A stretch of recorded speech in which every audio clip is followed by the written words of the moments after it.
Welcome to the 35th session on operating system and Linux. I'm Manibhushan D'Souza, and in today's class we are going to look at file system mounting and file sharing.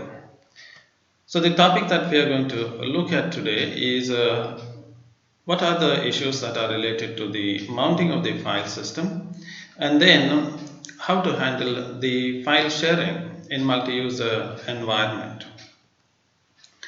Now we know that before we can access the file, before we can use the file for reading or other thing, the file has to be opened. So just imagine your C program. What's the first thing that you did in your C program is you use the F open.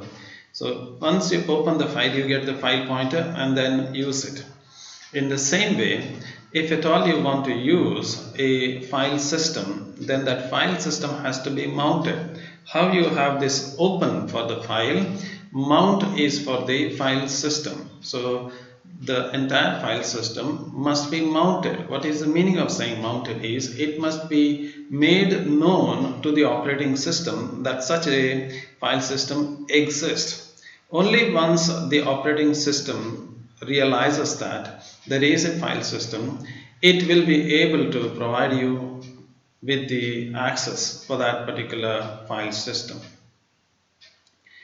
In other words, we know that a file system can be composed of directory and subdirectory. So there is a directory system that is available within a file system.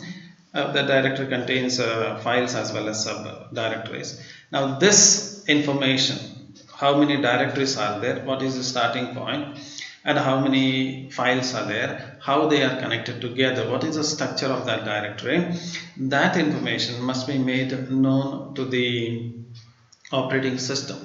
And in the previous classes we know that if you have a physical device, one hard disk, I can divide that hard disk into logical partitions. So which partition that I want to use, this information must be known. Where is this partition and what are the content which are there in this partition must be known. We have also seen that if I have the two disks, like I have the one physical disk and the other physical disk, like if I have two hard disks and I can partition them together as a single logical partition. So two disks are considered as one partition. So there are many possibilities are there. So whenever we want to use the content of the file system, these partitions has to be loaded so that the operating system knows that this particular partition is a part of the hard disk, or this particular hard disk partition consists of more than one physical disk, or it spans across multiple disks. Now this information must be known to the operating system, and that is what is the meaning of saying mounting the file system. Okay, so how do I mount a file system? So mounting is, you can imagine this as, mounting is nothing but you are trying to hook up the two file system together. So you may have an existing file system, to that you may hook the other file system altogether. So when I say that you are trying to hook up a existing file system, so you may have a file system, okay, existing file system, okay, there may be an existing file system. To this you may like to add a other file system. Now when I want to add a new file system, I have to say which is the point, where am I want to connect this file system. Is it here, is it here, is it here, which location I want to connect to. So whenever you want to mount a file system, you have to specify which one, that is the name of the device, okay, which one you want to use it. So that is the first one, which device, and where is the location within the file system which you want to use it. So in which location you would like to use that file system. So these two information has to be told. So which is the device and where you want to connect them, that information has to be told to the operating system. Generally, we would like to put a file system in an empty directory. We generally don't mount a file system to a directory which is already filled with data. Now the place where you connect the new file system, that is called as a mount point. So you are mounting a file system into a mounting point. So there will be a mounting point to which you connect the new file system.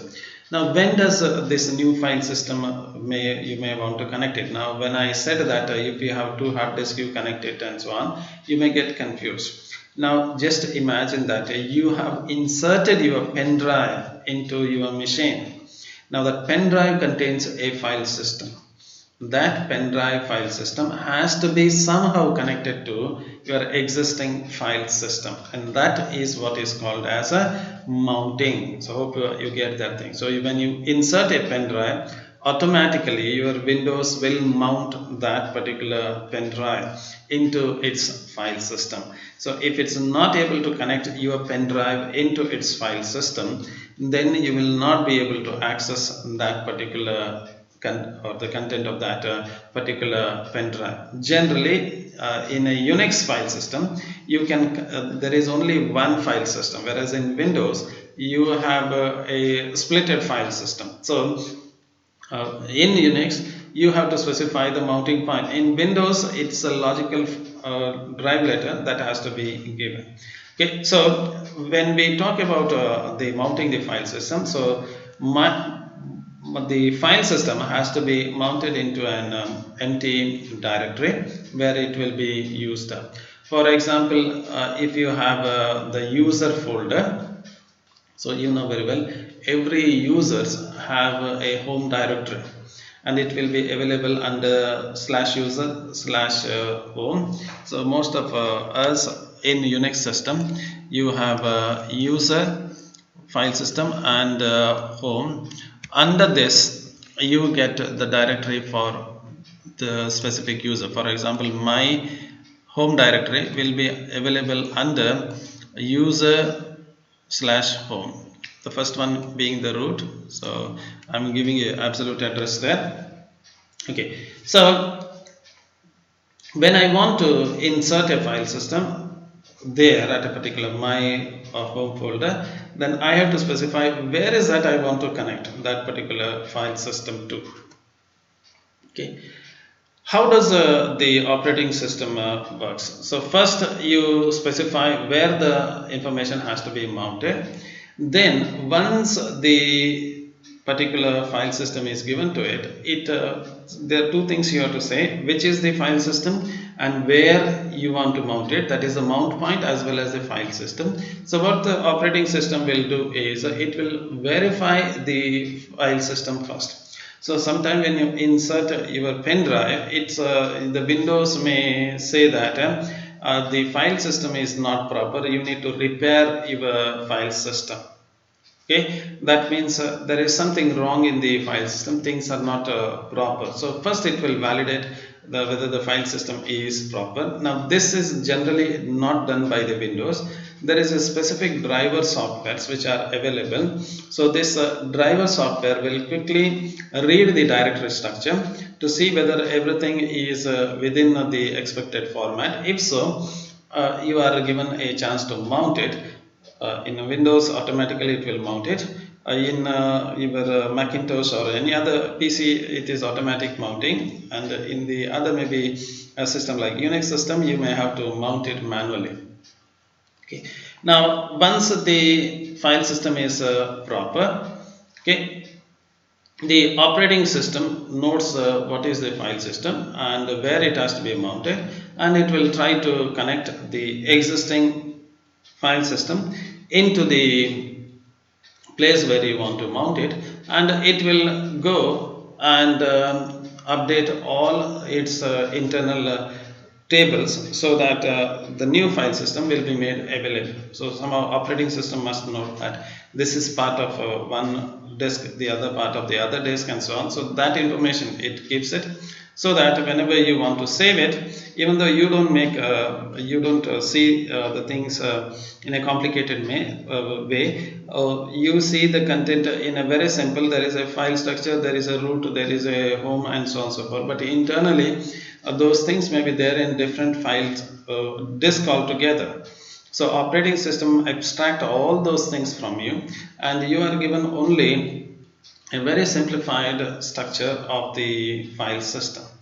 Now let's look at a way in which you can connect it. Now let's assume that I want to connect. So this is a new file system containing the details of the user. Now you know very well the triangle indicates the tree structure, and we've seen the file system, and we know that file system consists of a tree-like structure. Okay, now I want to connect it to this point. So I want to connect it to, I want to mount it to this place. How do I mount that? Okay, so if I want to mount to that point, if mounting is successful, then this particular part will be connected. So this will be connected to this place. So somehow it will be part of that particular thing. So first we have to see the existing file system, and we have to see the unmounted partition. So this particular partition is not yet mounted. This is my existing partition. So somehow you have to connect them together. Okay, that is what is called as the mounting. Suppose if you are able to mount it, then how is it going to look like? Let's see this one. Just these different pieces are being shown there. So you see the different colored different patterns. So if you mount it, what's going to happen is they will look alike. So from the root user, Jane, and so on and so forth, and her project and maybe her programs will be available there. So this is how you mount them together.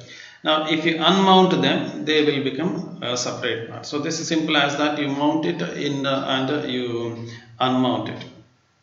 However, there are some restriction or some semantics that operating system will follow, and the one very important thing that the operating system will always follow is it will not allow you to mount a file into a directory that already contains a file. So that's the general idea, because when you try to mount to a directory which contains the file, this is going to create a confusion between the existing and the newer one. So you are usually mounting onto an empty directory. So you just hook yourself or hook new file system into an empty directory. Again, when the new directory is connected together, operating system will see to it that the after mounting there is no confusion, there is no obscure situation, or there is no as to confusion as to which one has to be accessed and so on and so forth. Suppose when the new file system comes, if it creates a conflict with the existing file system, such a thing is not allowed. This is the obvious one, because we don't want a new file system to disturb the existing one. So operating system will impose some restriction. Now there are some operating system which allows you to mount the same file system in different places. In Unix, you know that you have a tree-like structure. So you start with the root, and you have this tree-like structure in Unix, and you can keep on creating different structure in Unix. You know, you are familiar with that. Okay, so in some operating system allows you to mount the same thing at different places. Same thing is different mounted at different points. It allows, whereas some others will not permit them. That it depends on the operating system, whether the operating system permits you to add a new file system at a different location, same file system in different places, or it is only at once. If you are using Macintosh system, what you will notice that whenever you insert a CD-ROM or whenever you insert a pen drive, the Macintosh system automatically mounts it at the root level, the starting level only. It will mount the file system. And if you are inserting CD or a floppy or a pen drive, an icon will appear on the desktop indicating that a new file system or a new CD-ROM is available. You can double click on it. For a user, all these things are hidden, directly hidden from the user. When you insert a CD or a DVD or a pen drive, automatically the Macintosh system will check the file system of that device, and automatically it will mount it to the root level, and it will show it as a simple icon on your desktop, which you can double click to access the content. Okay, so this is what you can do. Whereas when you talk about Windows, Microsoft Windows, there are many operating systems that comes under it. A family of operating systems are there. When we talk about Windows, there is a very different structure altogether. If you look at the Unix file system, in Unix there is only one file system. You start from the root, you have everything to be fitted inside that root. There is only one system, okay, that is available. Whereas in Windows, that's not the case. Windows, every partition or every device can be treated separately. So there is one root at every device.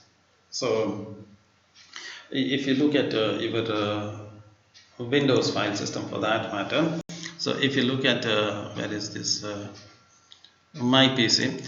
Now, even though I've already talked about this, even though I have one hard disk available in my machine, so these up to here, this is part of my hard disk. There is only one hard disk, but it is logically splitted into 3 pieces. And I have a CD-ROM here, which is separate, and I have definitely inserted a pen drive which is available over here. Now what is very important over here is when you look at your Windows system, you notice that this is, even though it is a partition, this appears separately, this appears separately, CD-ROM appears separately, and USB drive appears separately. Whereas if you look at the same thing in a Unix file system, that is a Linux file system, everything will be part of the root directory. So there will be a root directly at the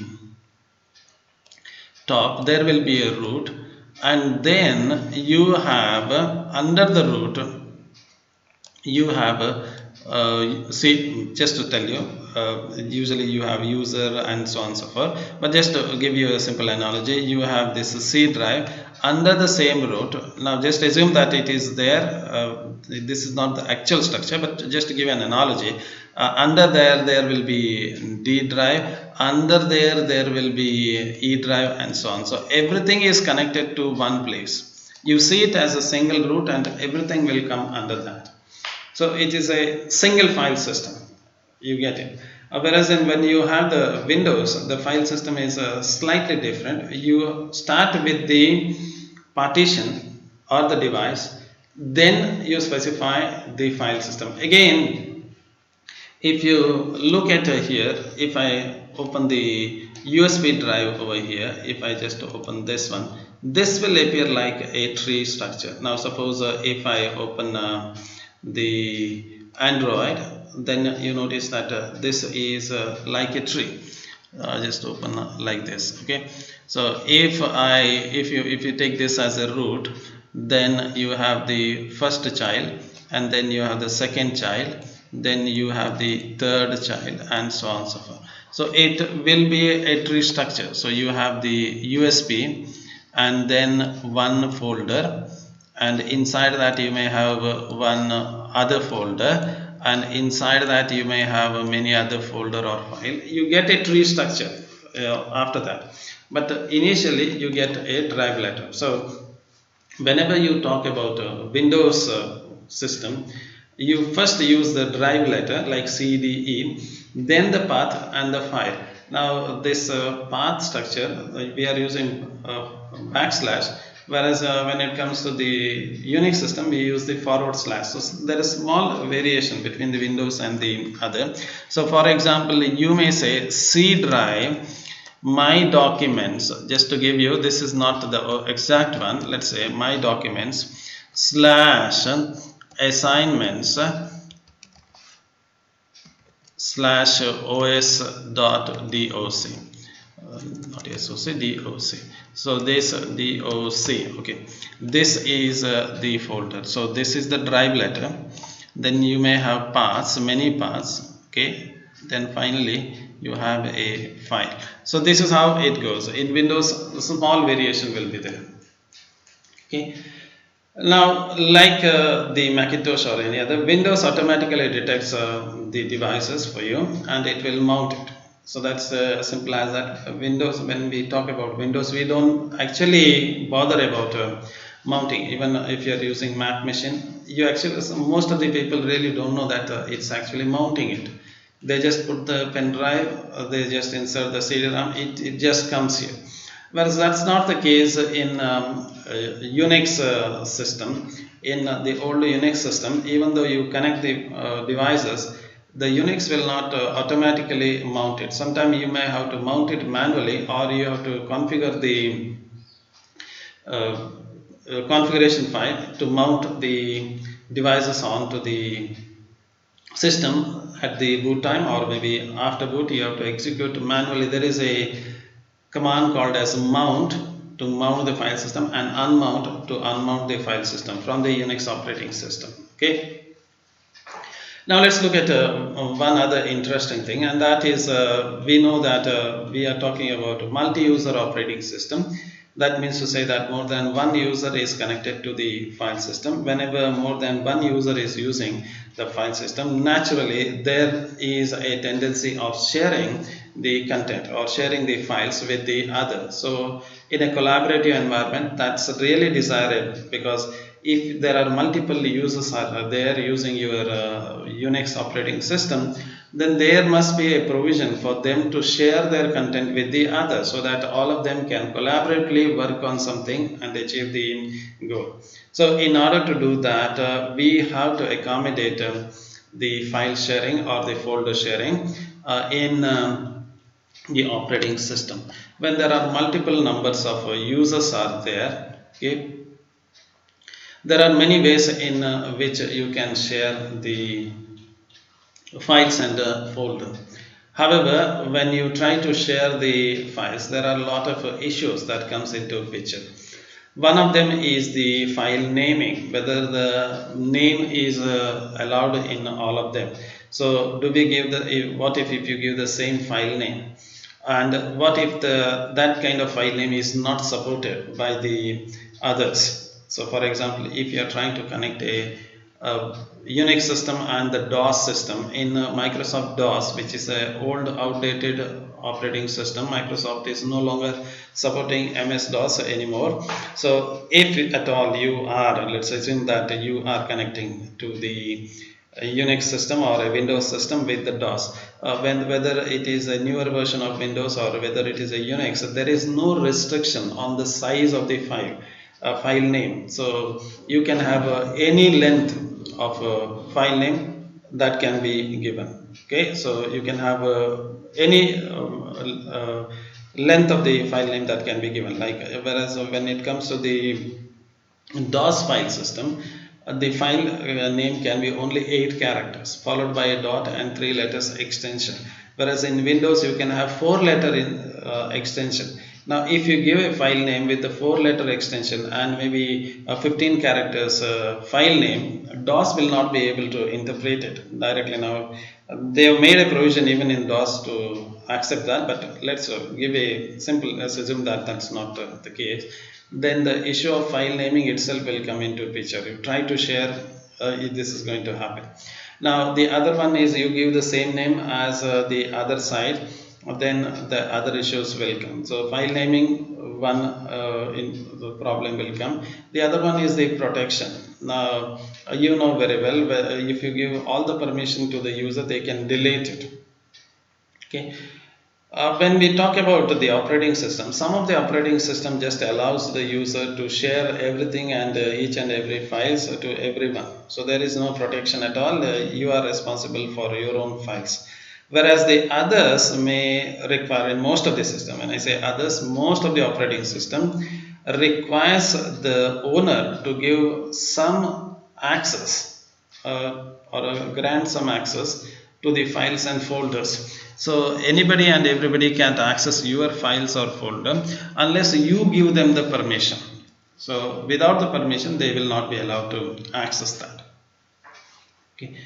So how can we implement that particular thing? Okay. So the information regarding the file, who can access it, who can't access it, are part of the attributes of a file system.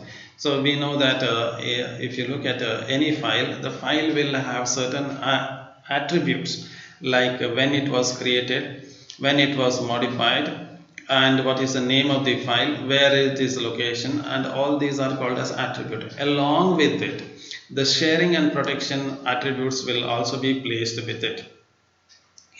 One of the simplest approach, which is used by almost all operating system, is to have a two distinct entities. One is called as the owner, the other one is the group. Owner is the one who creates the files.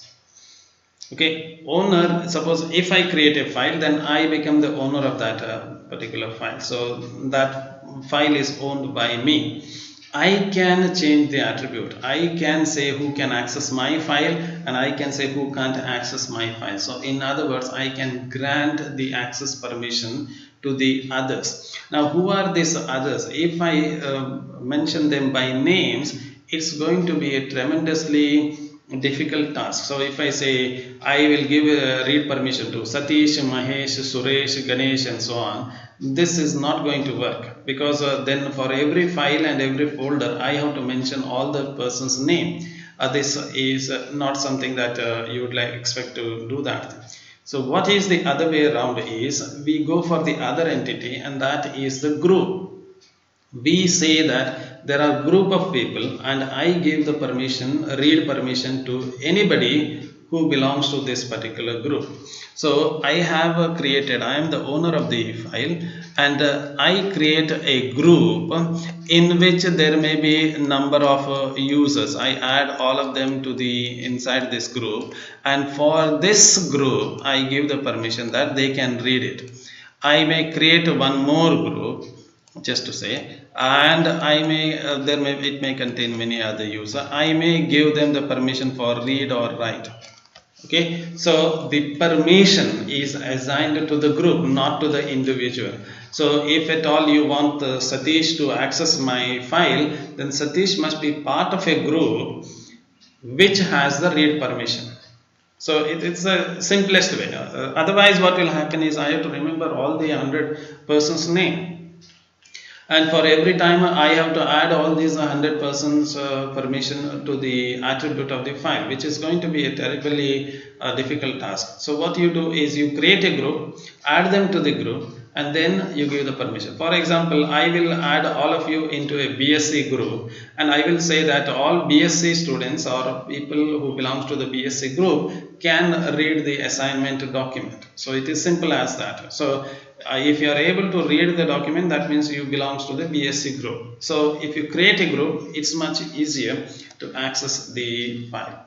Okay, whenever in such a system, what happens is whenever you log in to the system, you give the username and password, and during that time a user ID is created. User ID is like your register number. A unique ID is created. Now for a person, a unique ID is already there. When the user is created in the system, they get a unique user ID, and this user ID will be associated with every process and every thread. So whenever a thread executes or whenever a process executes, it has that user ID. Who created this thread?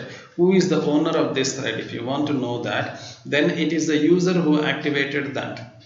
Okay. Now this user is given certain privilege. Okay, you know very well. Whichever files that a user owns, definitely they can use it. So if you write a C program to read the content from the hard disk, then you write the program to open a file and so on and so forth. So your program runs, that means it is a process. When your program runs, it is associated with your ID. So when if you say fopen, if you give the command inside your program, when you try to open it, the operating system will check who is the owner of the process itself, who is the user ID of the process. Then it will check whether that owner has a permission to access the file or not. If this user who has activated the program does not have the permission for that particular file or a folder, the operating system will say that you don't have the permission, you can't open it. Okay, so as simple as that. The same idea is being used with the group also. So you create the group, okay, containing list of names inside the group, and every group will have the identifier. So you can a user can be part of more than one group. Now, for example, you may be part of BSc, you may be part of a cricket team, that is one group. You may be part of NSS, that is one group. So you may be part of many groups. So that's as simple as that. Okay.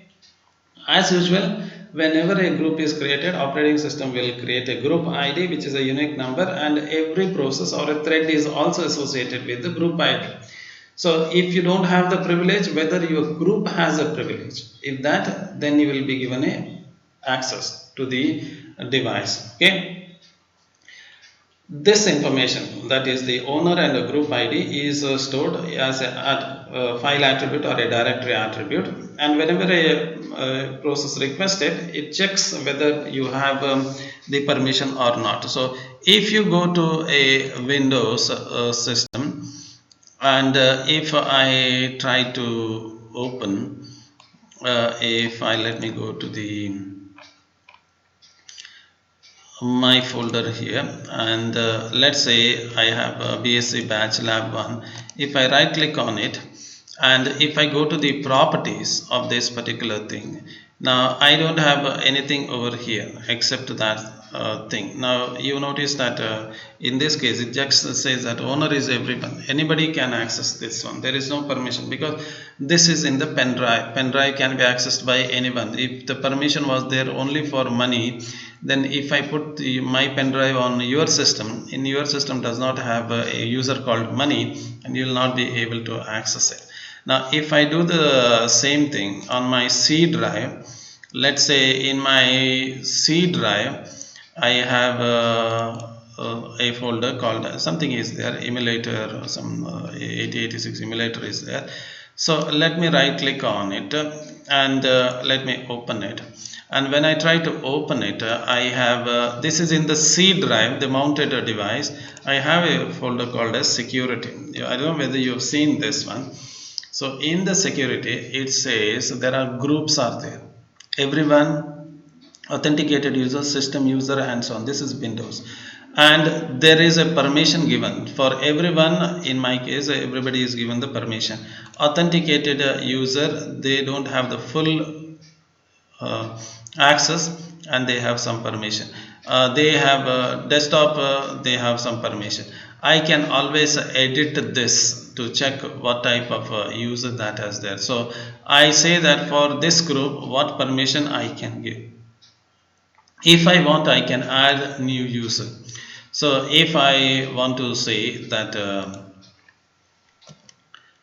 let's say money is there, I can just check that thing. So I have desktop, this is my device, and I have a user called as money. So what permission I would like to add? So I can go to the advanced, and not this advanced, okay, I can click on OK, not from here. Okay, I can always say the permission that what is the object that he can access, click OK. And if I have money here, I say this is a money, directly I have added one person. I can give the permission. Now he is not part of the group, I can add the permission for the group, or I can say money has the full control, and if I click apply, that means I am giving the permission. Okay, this is I've done it in Windows. You can do the same thing even on your Linux also. So it's not something that oh, these concepts are different. The concept may be there. Maybe you have to type a command. Maybe if you are using Linux GUI, maybe you have to do some here and there. You may have to do it, but you can achieve the same thing even in the Linux system. So you can give the permission to the particular user. Okay, whenever a user want to access it, what the operating system will do, it will check for the users list, as well as it will check the group list. If you are the owner, you will be given some permission. If you are a group, you are part of the group, you will be given permission. So based on the result of comparison, either you will be given a permission for the object, or you will not be given the permission. Okay, now the next question that comes here is, what if you are connecting to a remote machine? So I told you, using Linux or Unix operating system, you can connect to the other system which is there elsewhere on the earth. Using the internet, you can connect to any other computer that is connected somewhere on earth. Okay, in that case, again, we would like to share the resources, and most of the time, what is the resource that we want to share? We want to share the data which are there inside the files. Okay, one of the simplest way is the file itself is copied to your system using the file transfer protocol. You copy that file and paste it on your machine. So this is what you do whenever you get a attachment on your WhatsApp or on your email. You download that. So this is manual way. Okay, so that file will be there on other system. Remember, your attached document will be there on the Google server if you are using Gmail, and that will be copied directly to your hard disk. So this is a sharing. Okay, that's also sharing, is it not? Okay, so sharing does not mean that you have to take it from the same place. So if I'm eating something, let's say pizza, which you may like it, but I don't eat pizzas. But let's say if I eat pizza, and if you say, sir, I want one piece, then I will not give the thing piece that I am eating. I will take the other piece. So I will give you a separate copy. That's it.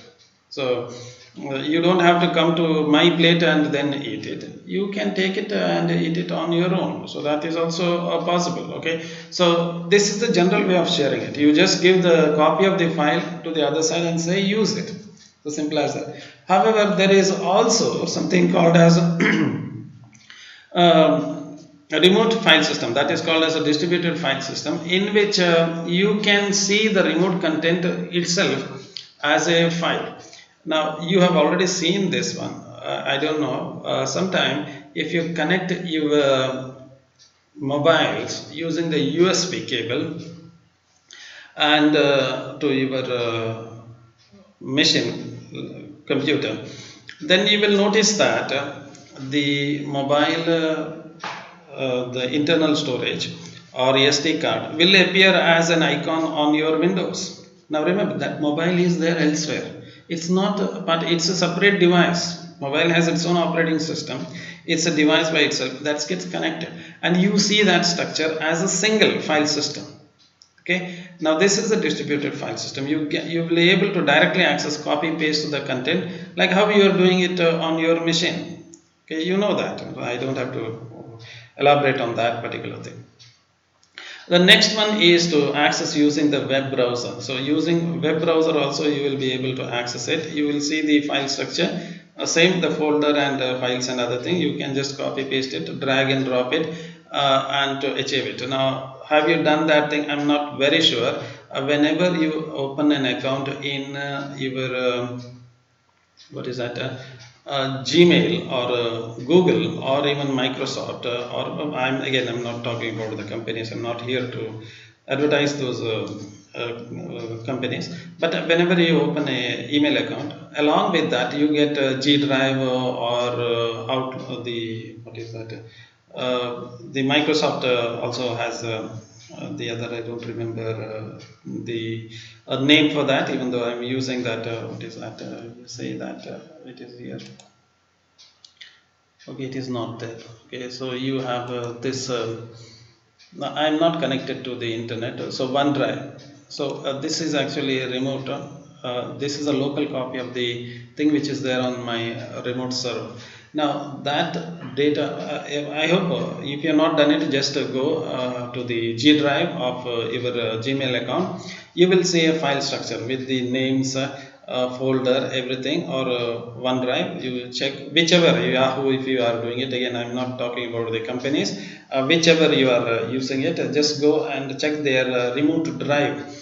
You will notice that there is a drive there on their machine. You can access them using your web browser. You can drag and drop the content, or make a copy into the local drive. It is like a file system, but it is accessed via the web browser, and you can definitely transfer the files. So this is how you can share the files. That's all for today's class. Thank you for your interest. If you are really interested in reading the more about it, please refer the Galvin book on operating system. Thank you for your interest.